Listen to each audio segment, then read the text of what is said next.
చెరువులో పడ్డాడు ఈత్తం చూసాం, వాగులో పడ్డాడు కొట్టుకురావటం చూసాం, బోర్లో పడ్డా పైకి లేచేవాడే కమ్మవాడు. మామూలుగా బోర్లో పడితే ఎవరైనా చచ్చిపోతారు, బోర్లో పడ్డా పైకి రాగలిగే కెపాసిటీ ఉన్నవాడే కమ్మవాడు. కమ్మవాడిగా పుట్టినందుకు గర్విస్తాం, కమ్మవాడిగా పుట్టినందుకు ఆనందిస్తాం.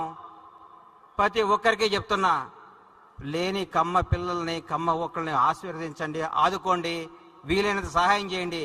మేము పెద్ద పెద్ద కంపెనీలు పెట్టాం, మేము పెద్ద పెద్ద డాక్టర్లు అయ్యాం, మేము పెద్ద పెద్ద ఫ్లైట్లు కనిపెట్టాం కాదు.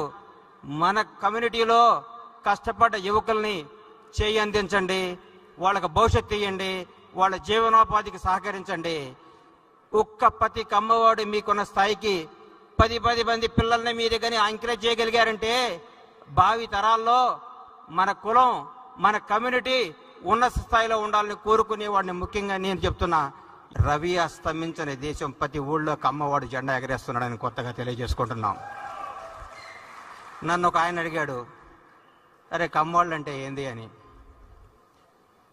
ఉదయాన్నే సూర్యుడితో గొడవ పడుతూ ఎప్పుడొస్తావని లేపేవాడు, అవసరమైతే సూటు ఇప్పి నాటేసేవాడు, ఆకాశం వైపు కసిగా చూసేవాడు, అవకాశం కోసం ఆశతో ఎదురు చూసేవాడు, నిజాయితీగా మాట్లాడేవాడు, ఎంత కష్టం వచ్చినా ఆత్మాభిమానాన్ని తాకట్టు పెట్టకుండా విజయం కోసం పోరాడేవాడు.